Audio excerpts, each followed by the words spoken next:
Welcome back to the Simple Farmhouse Life podcast. If you are over on Instagram and if you're a mother, you've probably come across Abbie at M is for Mama. She is a mom of 10. She has 2 sets of identical twins. She just had a set a few months ago, and they're just adorable. She has the most refreshing perspective on motherhood from a biblical perspective. Her motto is that hard is not the same thing as bad. And she really seems to take everything in stride, even with such a full house and so many kids. We had an awesome discussion. I feel like we could have talked for probably an hour and a half, but we had to cut it off at some point. So let's dive in, and you can listen to Abbie at M is for Mama and myself talk about all things kids, perspective once you've had several versus being a new mom or, a mom of 2, or just how things evolved over the years and which kid transition is the hardest, some of her wisdom and advice. So let's dive in. This episode of the Simple Farmhouse Life podcast is sponsored by Berkey water filters. We have had our Berkey water filter sitting on our counter for about 10 years now. When we were on city water back in our last house, it gave me such peace of mind to know that the Berkey was filtering out all of the viruses and bacteria, the chlorine. The taste is just amazing. Even here in our new farmhouse, we are on well water. We still use the Berkey. We've gotten used to the pure taste of water that you get from a Berkey water filter that is nothing like any of the other filters I've tried. I chose the Berkey water filter because of how many things and toxins that it filters out, but also the filter cost. It was the most economical system per gallon that I could find on the market, and I've been a happy customer ever since. Berkey has partnered with me and given me a special discount just for Simple Farmhouse Life podcast listeners. You can find the bundle deals that they have put together just for you over at bit.ly/farmhouseberkey. That's bit.ly/farmhouse Berkey, Berkey, all one word. So get in on the bundle deal while they're still in stock. My name is Lisa, mom of 6 and creator of the blog and YouTube channel Farmhouse on Boone. Join me as I share with you my love for creating a handmade home from scratch cooking and a little mom and entrepreneur life along the way. Tell me the ages of your kids. They are almost 12, 10, 7, 5, 3 tomorrow, and 1. Yeah, you've got some that are almost the exact same ages as mine. Yeah, except you have double. Right. Yeah, I did double of a couple of those. Yeah, I did.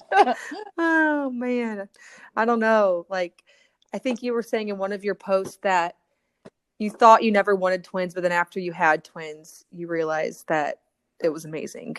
I'm still in I've never had them, so wow, that sounds really hard.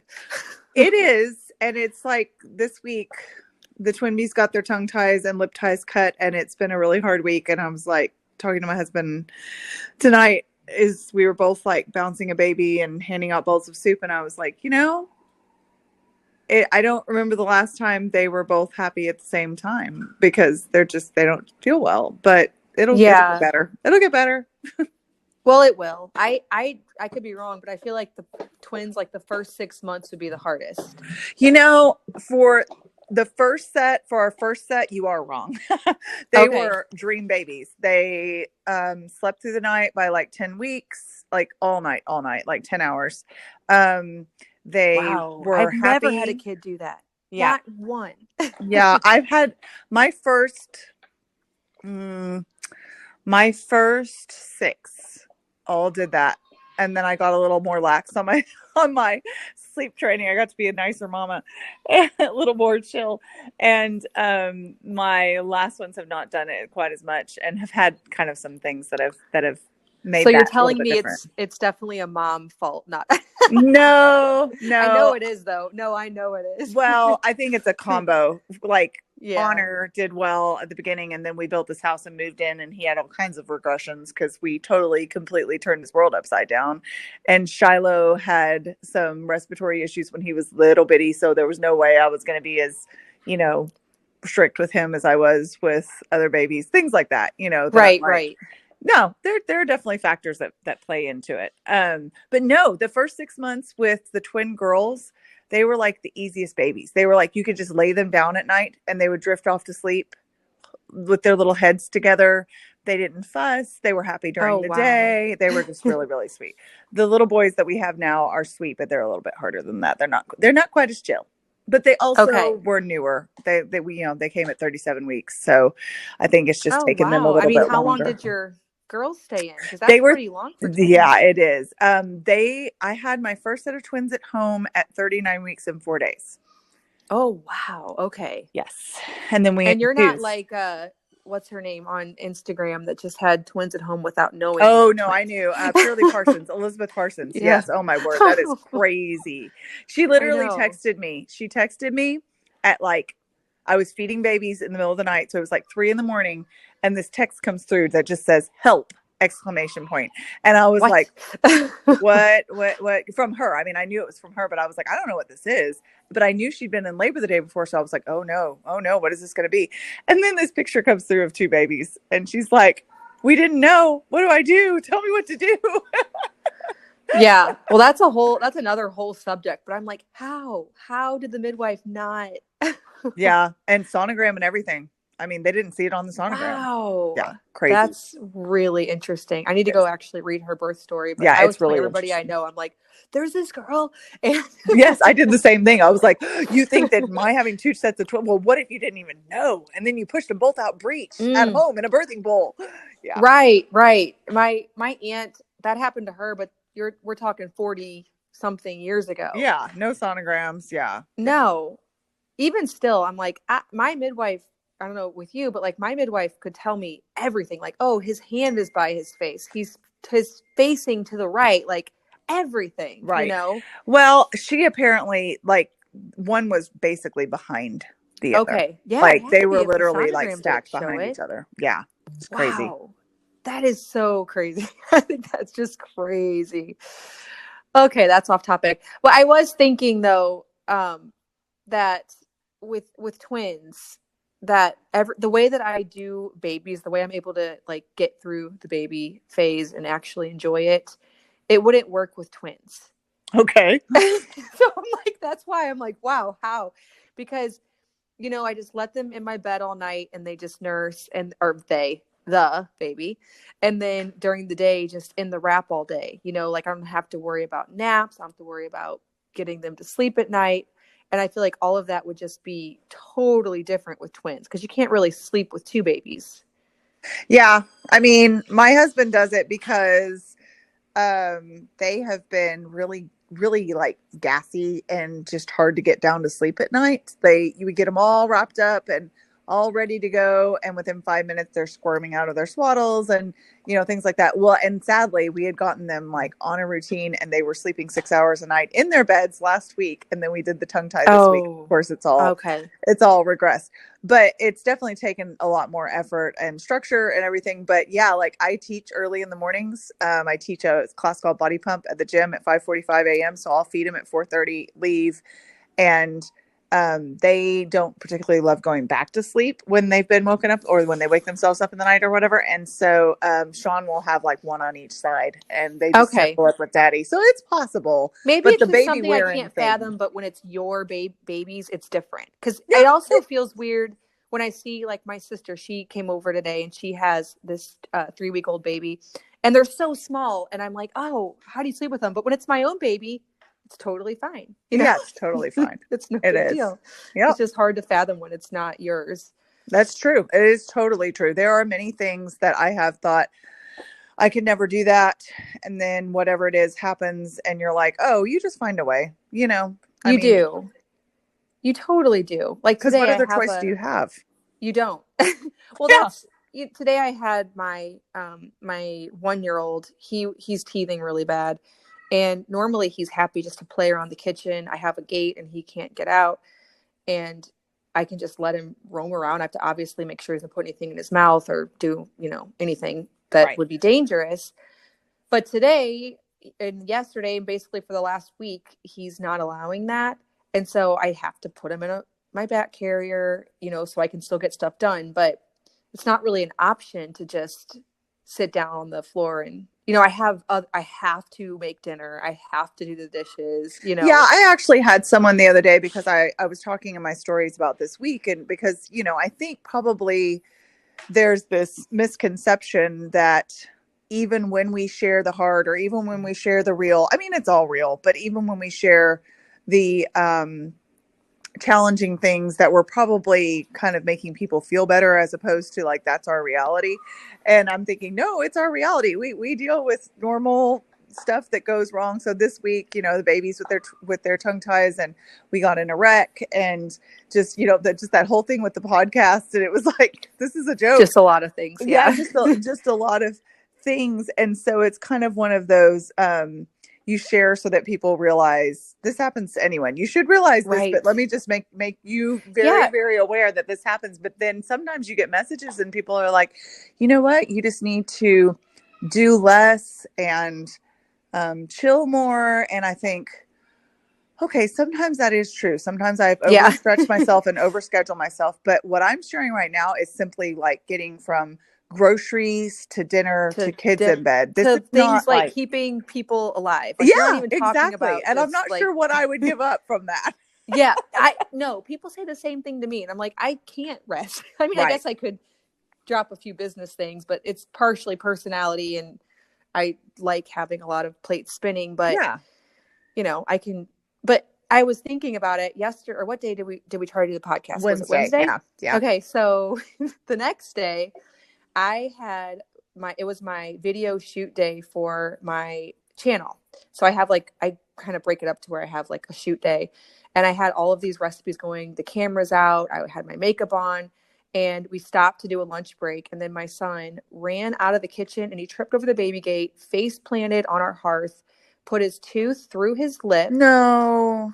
So we had to go to the dentist to first try to reposition the tooth, which didn't happen. We had to they had a stitch there, and then we had to go to the urgent care for outside stitches.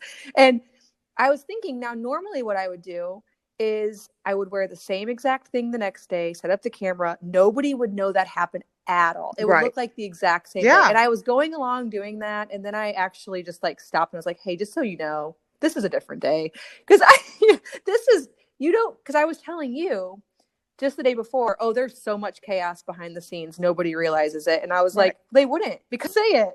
Like, I've had videos where I literally put on the same outfit the next day. And in one of them, I had to edit out that I had to run because my daughter came in screaming because her cat got hit by the car. And like, nobody would have known any of this stuff. Yeah. You know. So, yeah, people... I get it. I'm sure you get messages like this. Like, I get messages that people say, well, but your kids are just so well behaved. And I'm like, wait a minute. When did I show my kids like in like their normal environment? Like, when did I not just show us cooking dinner? I didn't show like the full day. Right.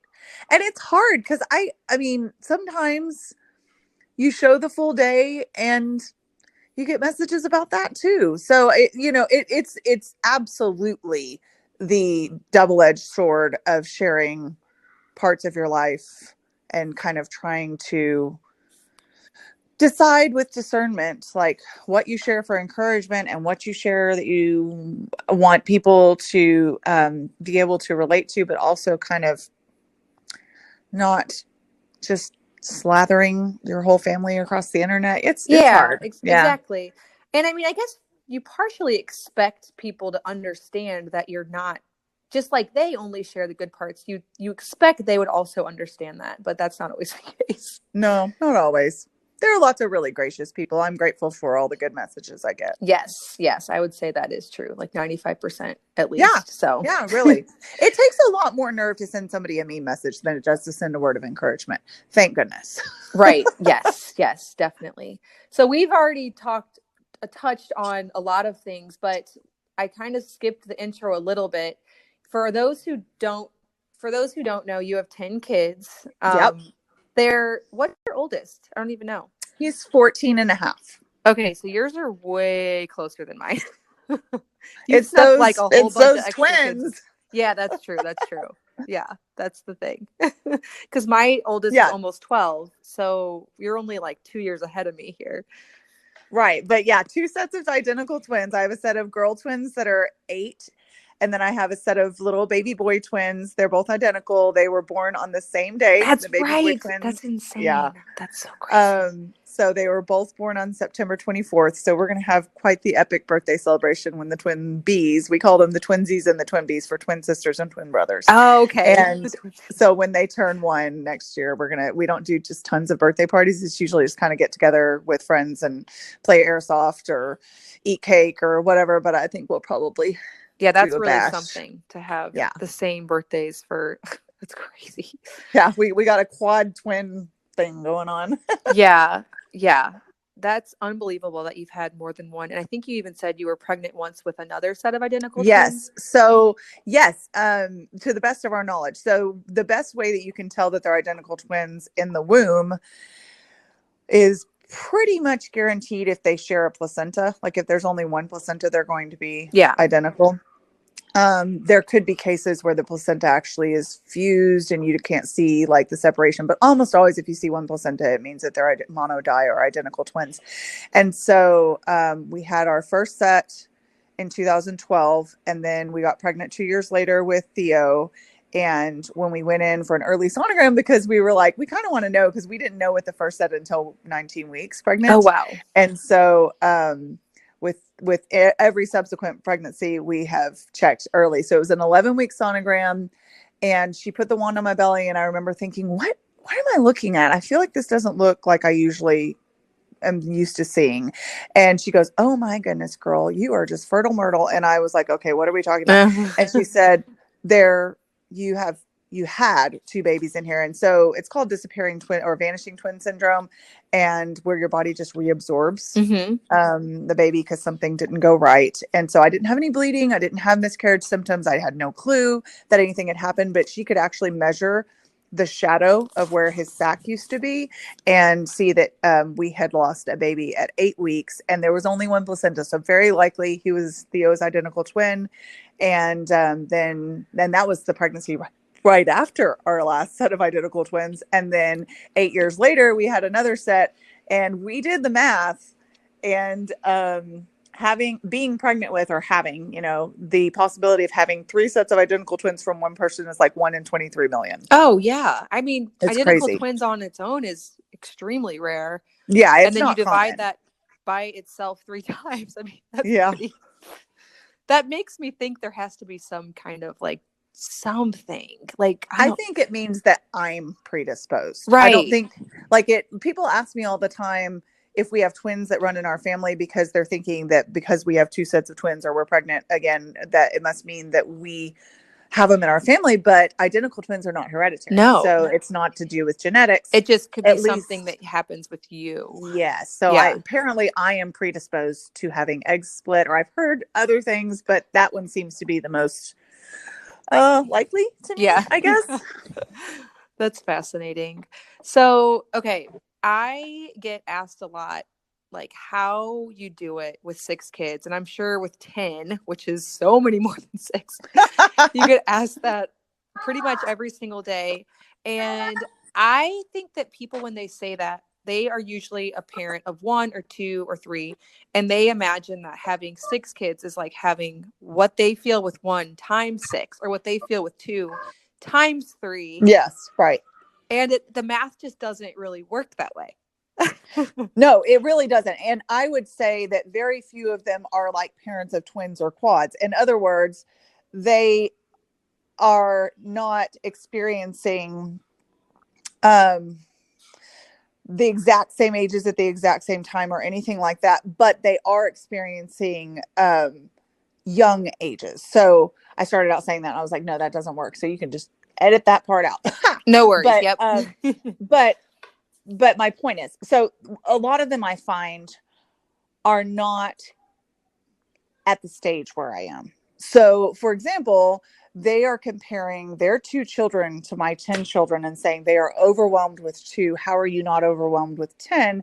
And I'm thinking with 2, especially if they have like a 2-year-old and a 6-month-old, or a 4-year-old and a 2-year-old, or whatever these little bitty ages are, you haven't reached a lot of the developmental stages where you begin to see all of the effort that you put into them, quote unquote, pay off. Right. And so Yes. everything feels very overwhelming. You haven't seen all of your efforts come through, so you don't really know if it's working yet. And so I feel like the perspective of where I am gives me so much more chill, because I know that they will get through the potty training or the tantrum throwing or the sleep regressions, because I've seen it several times before.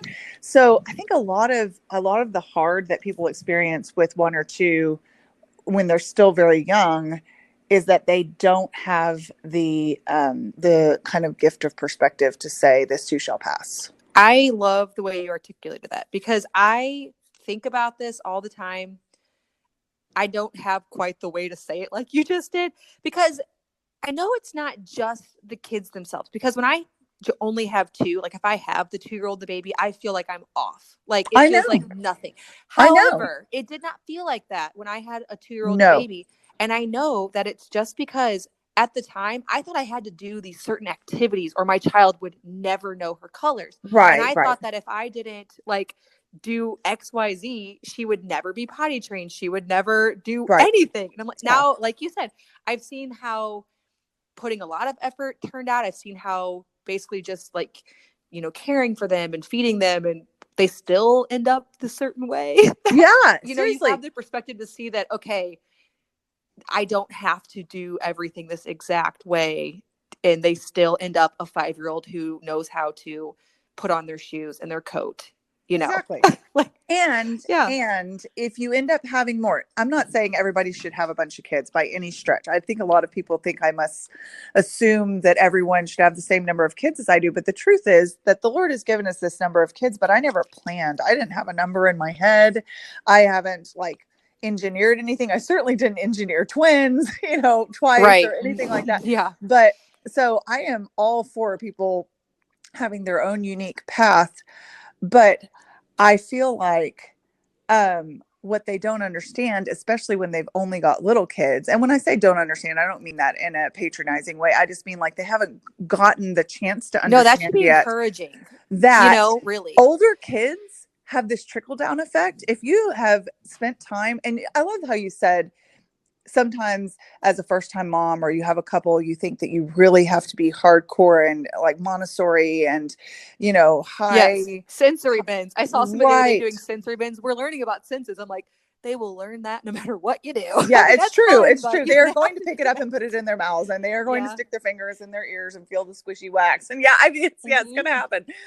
You're absolutely right. But if you have really poured yourself into your kids, like you say, by loving them and feeding them and spending time with them and just kind of singing the silly songs or whatever it is that's not that complicated, there's going to be this trickle down effect from your older kids when they spend time with your younger kids, and your work is going to be multiplied.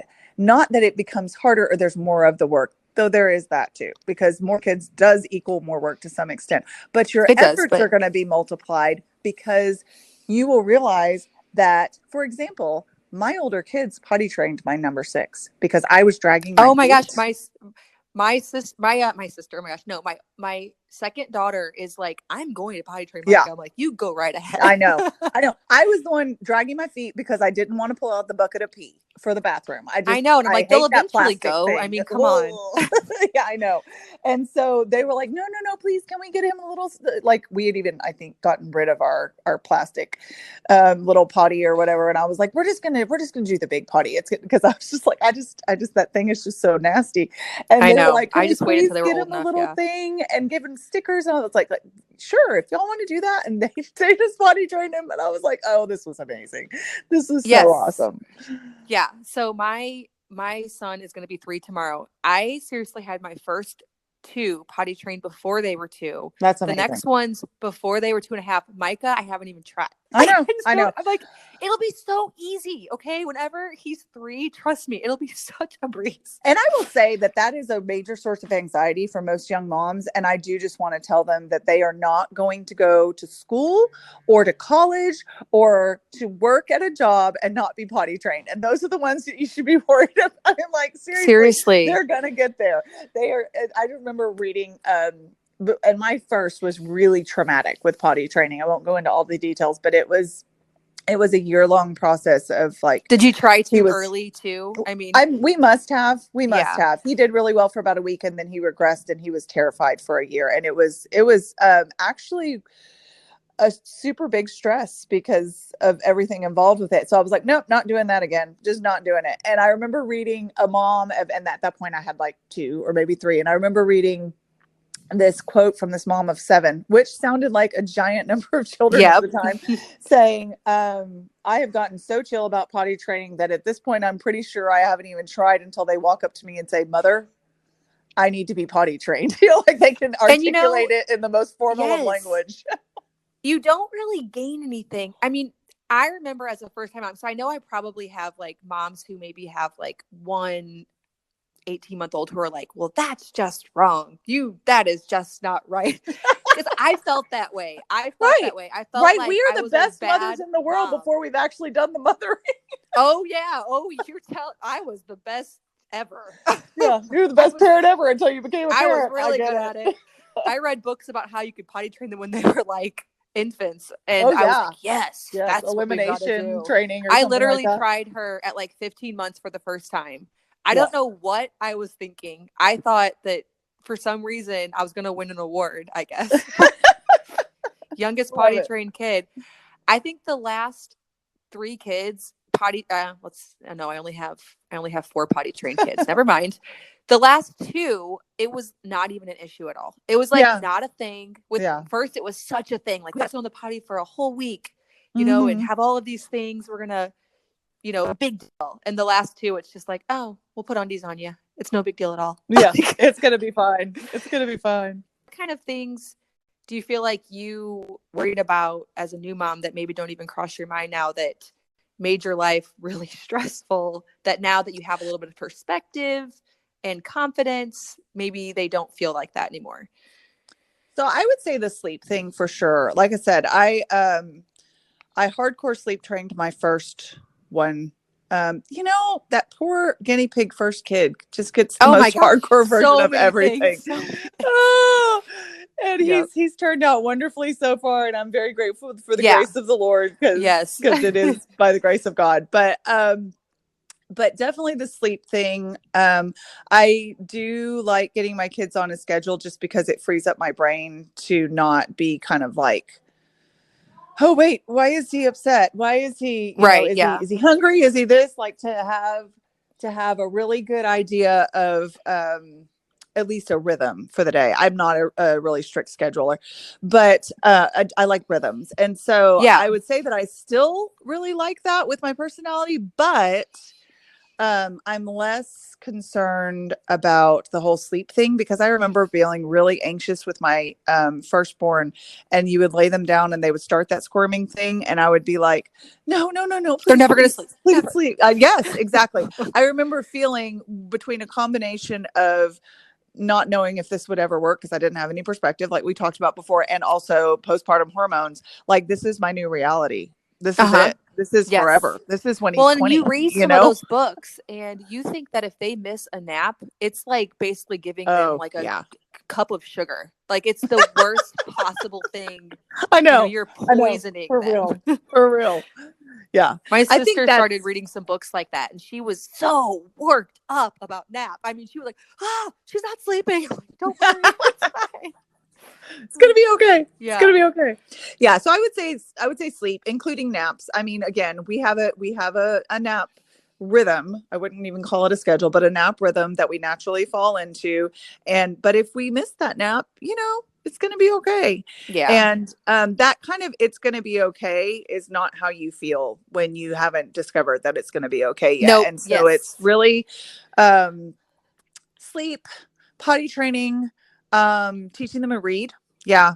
Teaching them to read the first time felt really monumental. I like, literally tried me. to teach my daughter. Actually, she was at 3. I'm telling you, my first one, I like thought that she was 25 when she was 2. I'm like, why aren't you moved out? I love it. I've gotten way more laid back with that. Well, significantly more laid back with right. So I'm teaching my number 6 to read, and the 3-year-old is kind of thrown in there in the mix with some letters. But my number 6 will be 6 in a month, and I may get some haters on the internet for saying this, so feel free to edit or not. But no, I mean, yeah, I 100% he stand by. I don't start anything till about 6 at all. Yeah, well, he reads, but he doesn't know all his letter names, because I'm more worried about him knowing the sounds, because I figure we could like cram all the letter names in 2 days. So still he will be like, is that a V? And I'm like, yeah, that's a V. Or he's like, but he knows it a T. Yeah. Yes, right. So he knows the sound, and he can actually read like van and scratch and words like that. But he so it's just so backwards from what I would have done with my first, which would have been, he would have known his letter names exactly by heart, whether he knew what they meant or had any significance for them by the time he was 3, and stuff like that. And it's not a bad thing. Like, doing it early is not bad. It's just it's kind of exactly like what you were saying earlier. Even if you don't do it early, if you are spending time with them and you are pouring into them to take care of their basic needs, that stuff will come. It's not like they won't learn to read. Yeah. And if you want to do all of that stuff, by all means. I just stressed myself out by it and made things not even enjoyable. Like, we've got to do sensory bins. We've got to learn to read. We've got to, Yeah, now, right. Okay, this will all happen regardless. By the time they're 8 years old, they're going to be reading, potty trained, sleeping through the night. I mean, everything, pretty much no matter what I do. It's true. It's so true. Yeah. Do you listen to Felicia Masonheimer, her charity podcast? Yeah, we're friends. Yeah. Oh, okay. So she was talking about, in one of her recent ones, it was about breastfeeding, but she was talking about, I had never thought about this before, but I've thought about this so many times since hearing it, how sometimes we take certain things that we think validate us as a mother, and we put all of our emphasis on that. And so when other people don't do them, so like if there are people who are listening to this who are like, well, that's wrong, they should be reading by 5, it could possibly be because you feel that is where your value lies. And so by somebody else saying it doesn't matter, it's like saying where you put your value doesn't matter. Right. Like, so she was talking about breastfeeding and how instantly when she talks about breastfeeding, people are like, you have to breastfeed. It's the best thing. And she's like, well, maybe they're thinking that because they're thinking that is, they've put so much effort, they've made so many sacrifices, that by you saying you're choosing not to is like saying to them, it really didn't matter. You could have invalidating so their experience. Yes. Right. So I don't know if I explained that right. You can just go listen to Verity, but it made a lot of sense to me, and I've totally been that person more than anything else in my life. Like, no, you should really do this, because I guess I was putting my value in that, and then somebody else isn't doing that. It's like they're saying that doesn't really matter. Right. And I feel like that one thing that I have learned from the internet, and it's a good thing to know for myself, because it's like you said, I can do the same thing, is that so much of the way we ingest information and take what people say to heart or not has to do with where we are rather than where they are. Yeah. So there's a whole lot of context that we are bringing to anything that someone tells us. So things that feel dismissive to us, like there may be someone that listens to this podcast and hears us, like saying like, totally right. They really will get trained and they're not there yet. And they're like, I feel like you're making light of what to me feels very stressful. And so I just want to say, like, straight on, it's exactly what you said earlier. When you are in that moment of the 2 kids under 4 and your hard is very real to you, it's a very real hard. Like, oh yeah, I'm not making light of that at all. I say very openly that I feel like my hardest mothering years were when I, quote, only had 2. And it was because I had not reached a point to understand kind of whether all this flailing around I was doing as a mother, all of was the even things gonna was good enough, was going to produce fruit, was going to get me a kid who could function, Right. And Yes. so that uncertainty and that stress of, am I doing this right, and doubting myself, it is very real. And so when we talk about things that we've learned from the other side, I do hope that it's encouraging. And most of the time I get people saying that they understand where I'm coming from, and it is a huge encouragement. Every now and then I get people saying that they really feel like I'm invalidating them because their struggle is real. And I'm thinking, no, I'm not saying your struggle is not real, because I remember that struggle. I'm just saying, on the other side, you will not think my struggle wasn't real. You will simply think my struggle is different now. Yeah. Oh, yeah. Because I remember even with just when Ruth was born, that was one of the questions I was going to ask you is, what was your hardest transition? And I always say 0 to 1. Most people say 1 to 2. Me, 0 to 1, hands down. I've heard 0 to 1 almost up there with 1 to 2, but I would say 1 to 2. Mine were only 18 months and 3 days apart. And we were in the middle of building our first DIY build.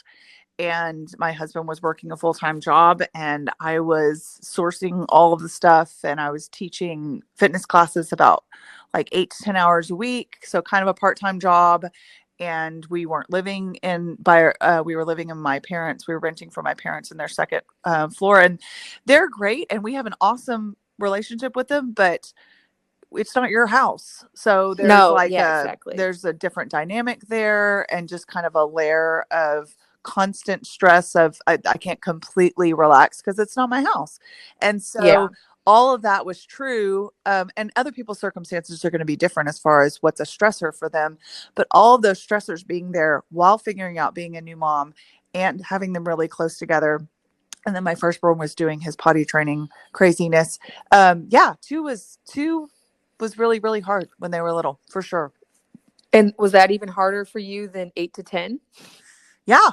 Yeah. In a lot of ways. Like, I can think of a couple of times specifically, and not specific like 1 hour instances. I mean, periods of my life where things just felt too full. And I'm actually kind of in that season right now for the first time in a while, because I don't tend toward overwhelm too much personality wise. I tend toward, okay, well, I'm just going to wake up and do the next thing and it'll be okay. That kind of thing. Because my brain says, what other option is there? That's where my personality goes. These things have to be done. So I will do them, however I can. But not really think about tomorrow. Right. Just I know another mom of 10, and she is the exact same way. Yeah. She's like, oh, I can't talk about next week. Nope, can't talk about that. I was just kind of laughing to my husband about the fact that the twins, we got them in this good thing. And then I know that ultimately it will be good for the tongue ties to be released, and that we'll get in a better rhythm. But because I do rhythms rather than strict schedules, it's more of a feel of like, okay, we are rocking along pretty well. Like, I know what's coming next, even though I'm not looking at the clock and saying it's 10:30, therefore we're doing this. I know it's about, lunchtime, and this is where we should be.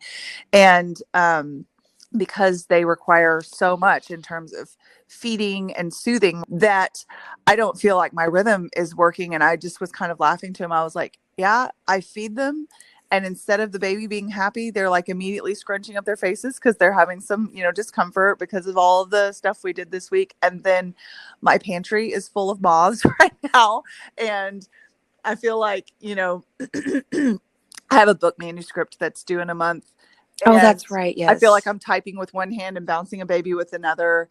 And then we have homeschooling, and then our schedule just went back into full swing after having babies of like, we just added some music lessons and some writing lessons and some things like that weren't on the schedule. And I'm just like, I just all of a sudden just zoomed up to capacity and maybe a little bit beyond it. Yeah, right. There are just seasons of life like that. And I think one of the most encouraging things that I have learned, that someone has told me and that I can pass on to someone else, is whatever season you're in, whether it's a hard one, I always say hard is not the same thing as bad. So I'm not going to say a bad that's one. one of your sayings that I think about a lot.